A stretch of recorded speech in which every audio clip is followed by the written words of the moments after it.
One of the first things we buy our kids are pencils, crayons, watercolor, and perhaps Play-Doh and more. Why do we do this? We want to encourage creativity through painting and play. We want to help them express emotions that they may lack the words to describe, but oftentimes they find their voice through pictures. They learn decision making from the paints they mix.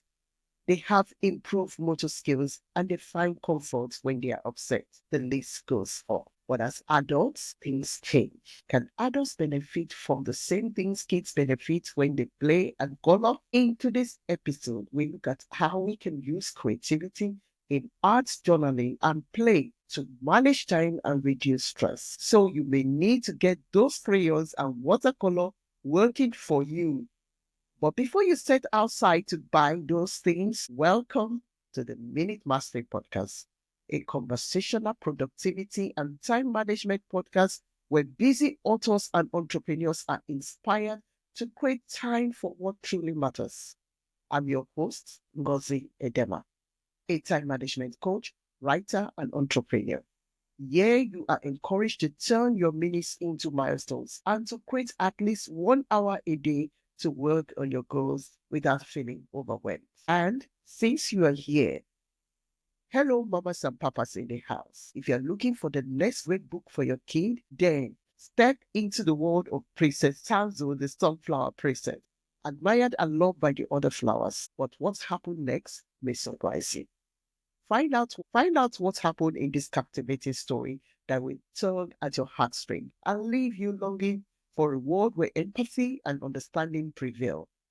Witness the consequences of the princess' arrogance and follow her path to redemption as she learns the value of humility and the power of embracing others with open arms. Within the pages of the proud sunflower, you will find what real beauty is. Through the vivid storytelling and powerful illustrations, the proud sunflower serves as a gentle reminder that we need to stand on the shoulders of others to succeed. So read this story with your little ones and allow it to illuminate the universal language of empathy, forgiveness, and personal growth. The Proud Sunflower is in the top books on parenting, morals, and responsibility, and it is available in Kindle and paperback formats. Excellent for beginner readers. Click in the link in the show notes to order yours. And check out my other storybooks to read with your kids or gift a child a book. No matter how we try, we all have moments of overwhelm and stress. How can you use creativity as a tool for managing time and reducing stress? Joining me in this discussion is Susan Hensley. Susan is a transformational coach, a speaker, author, dedicated to helping people navigate life's transitions with joy, with creativity, and with resilience. With decades of experience as a corporate executive and leadership coach, Susan has a deep understanding of the challenges and opportunities that come with major life challenges. Drawing on her extensive background in HR, coaching, and journalism, Susan's mission is to empower people to unlock their inner wisdom, creativity, and sense of play during times of uncertainty and change. Through workshops, speaking engagements, and one-on-one coaching, she guides her clients to rediscover their authentic self and infuse their lives with more color, meaning, and joy. Welcome to the Minute Mastery, Susan. Oh, thank you so much for having me. I'm so happy to be here and glad we could get connected. Thank you. So, stress and creativity are two words that I don't see together very often in the same sentence. When I'm stressed, I don't see creativity. So tell us, how can creativity be a tool in managing time and stress? So the reason it's such a great tool is it moves you out of stress, and it moves you out of stress very quickly. So when we are stressed and focusing on time, we're using our left brain.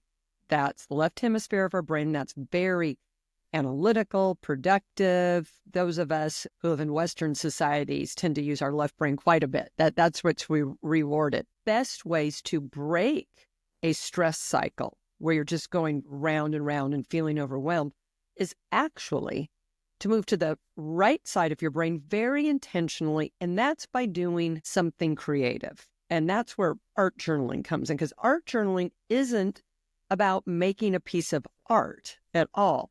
It's really about expressing yourself through color, through scribbling, through making a mess. And in as short a period as 3 minutes, in workshops, I do exercises in 3 minutes. People feel much more relaxed. They can have a new perspective. So the way we use creativity is actually to sort of knock us out of the stress cycle for just a few minutes, because then we come back and can maybe see things a little differently and can handle things. It sort of knocks back that overwhelm.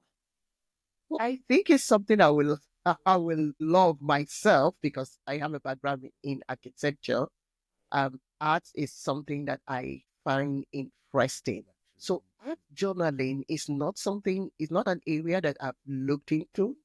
But what inspired you to start art journaling?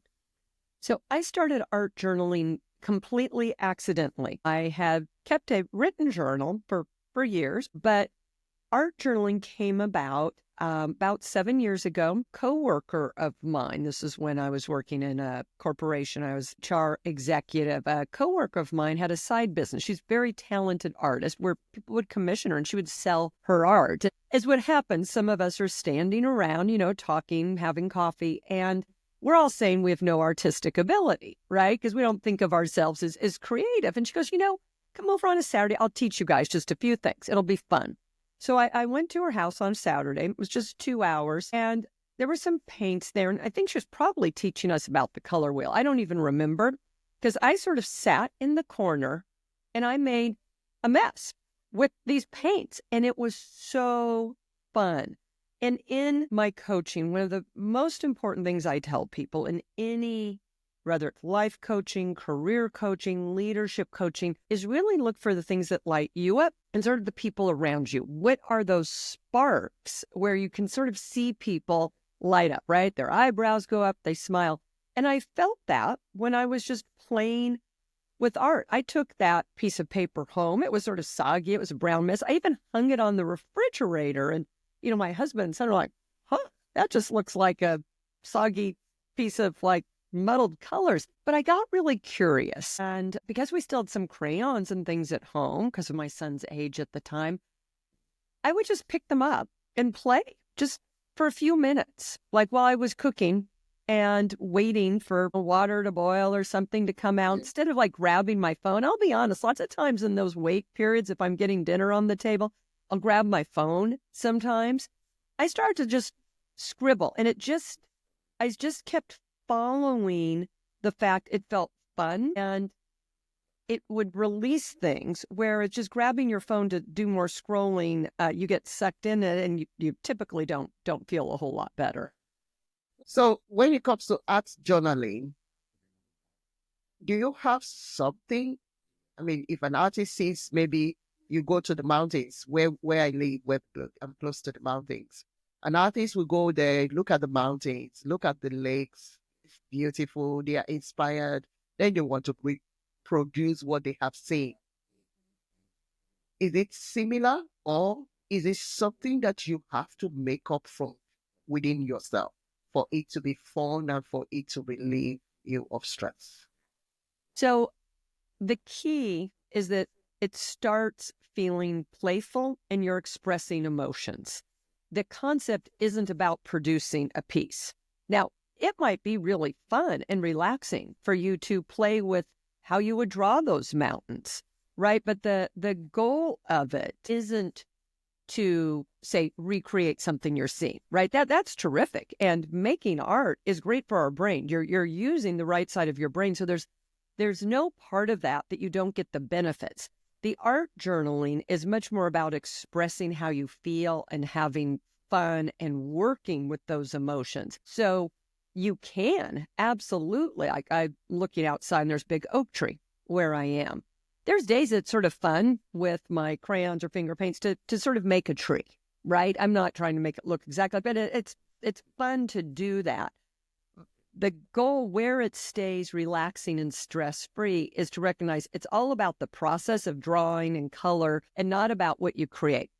Art journaling really just stays in your journal. You can toss it, you'd save it, but it's private, just like if you were keeping a written journal, if you were doing that. So I think you can think of it as that. If anyone who listens to your show or you ever do gratitude journaling where you list things you're grateful for, sometimes you can draw that. You can draw stick figures of your family. You could draw a pet. You could draw a sunny day. You could draw an ice cream cone, right? So you're just sort of having fun with creation. It's not about turning it around and showing it to someone. Oh, thank you. So life is all about transitioning from one thing or the other. Things do happen that make us need to change routes and change direction. How does art journaling help with life's transitions? Yeah, as adults, I mean, we go through some sort of transition. The research shows about every 18 months, whether it's jobs, family, where we move, physical health. Life is very rarely exactly the same. I mean, nothing else. We're all getting older, right? And where art journaling's so great is there's very distinct phases of a transition. There's an ending of something that was that you can use art journaling to it's process it, grieve it, honor it. It sort of depends what it is. Some endings are happy, some are sort of sad, some are bittersweet. They're both. Then there's always that messy middle where we're not quite sure what the new thing's going to be like, right? Is the new job going to work out? Is the new relationship going to work out? What's it going to be like being a parent, right? I mean, think of how shocking the transition to parenthood is. That's one of the big ones.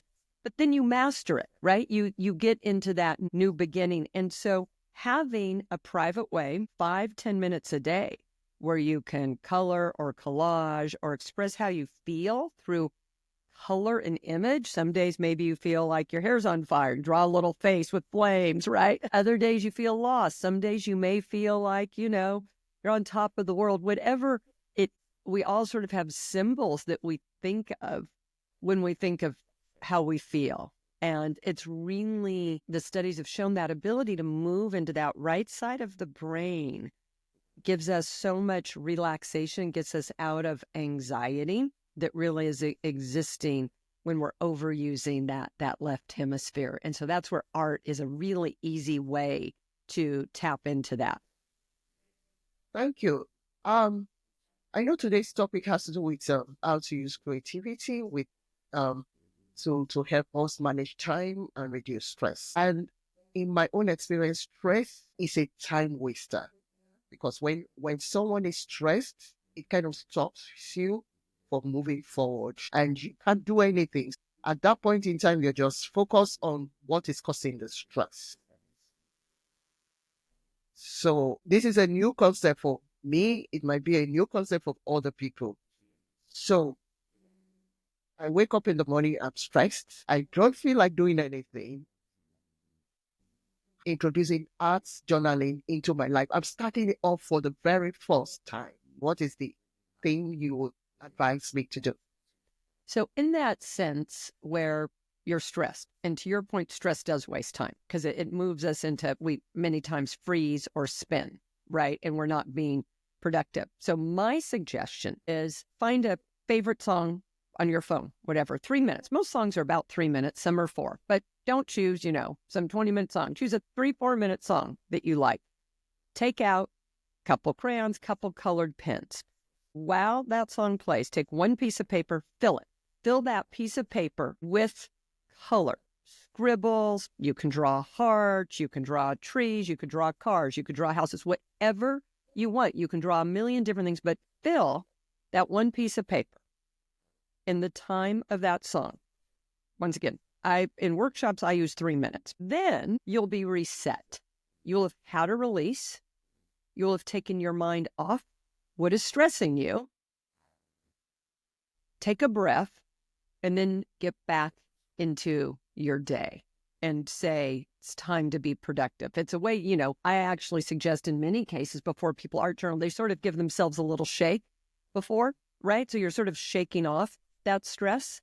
Even very, very helpful to use our bodies to help us when we are frozen in stress. And that's what the writing or the coloring, right? I said the 3 minutes, you're using your body, you're seeing color, you're using your senses. You're not just sitting there thinking, there's so much to do. I've got to go, or I don't know what I'm going to do about this, or I'm worried about that. So a 3-minute exercise works wonders. Thank you.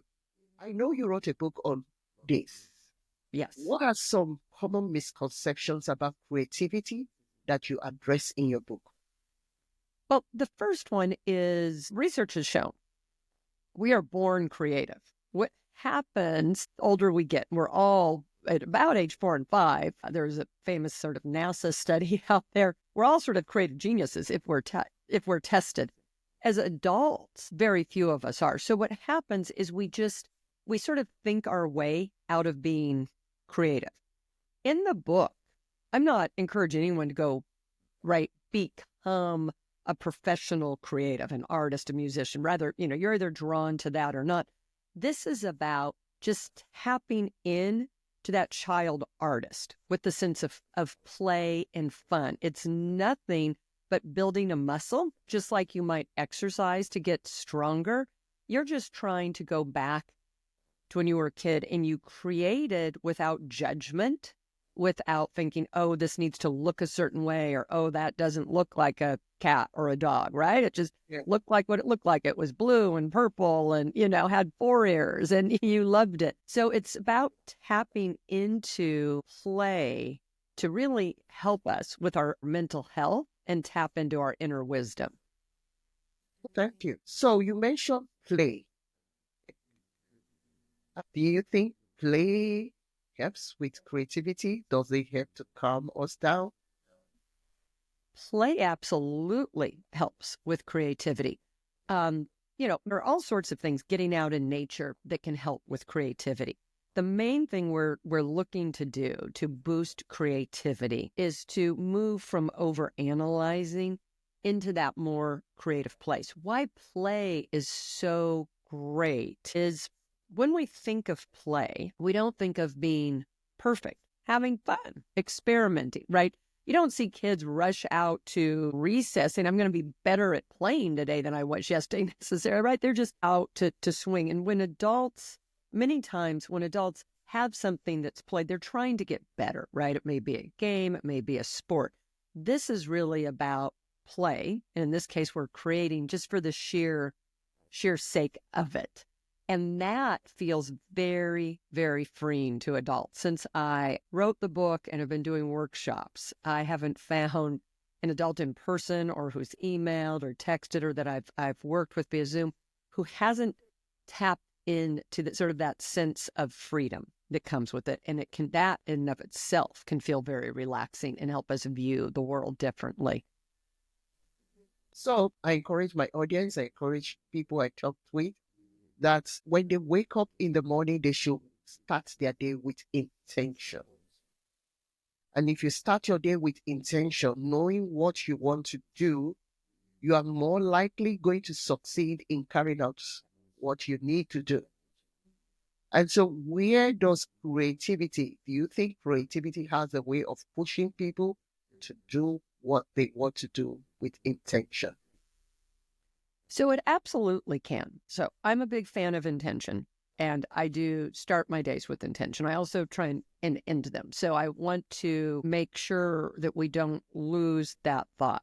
Where I find the art journaling and creativity is particularly helpful is it can be helpful in values clarification, in times of stress, in transition. I actually, most days, when I do it, it's in the morning, but it's after I have had some meditation and a chance to really sort of set the tone for the day. And then maybe I realize I'm anxious.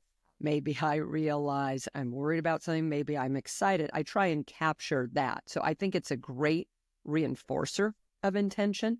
I also think the art journaling can really help us clarify our values and what those values look like, how those values show up in our life, help us be braver, I think sometimes, be a little clearer. So thank you very much. If someone wants help in getting started, what should they look forward to? Right. So if they want to reach out to me, just go to my website. There's a contact me button. There's also a free PDF they can download that just explains how you get started art journaling, right? There's the book and ebook and a whole online course that walks people through that values clarification. So it really depends on what they want, but it can really start with the free downloadable PDF. They can reach you on your website. Are you on social media as well? I absolutely am, and I respond to that. I think the more information is on the website. So thank you very much for coming on the show.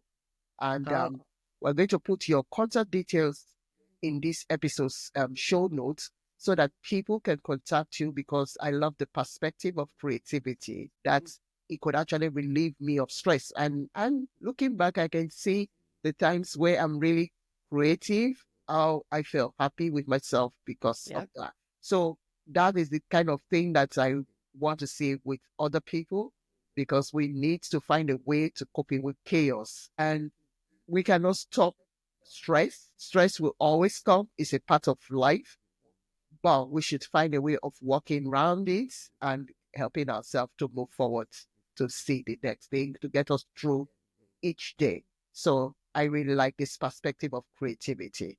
So thank you very much for coming to the show. And thanks for tuning into the Minute Mastery Podcast. If you have found this episode helpful, share it with someone who could use more time in their day, who could use creativity to help them balance their time and relieve them of stress. And remember to subscribe and leave a review. Until next time, you are in control of your time. Thank you. Thank you.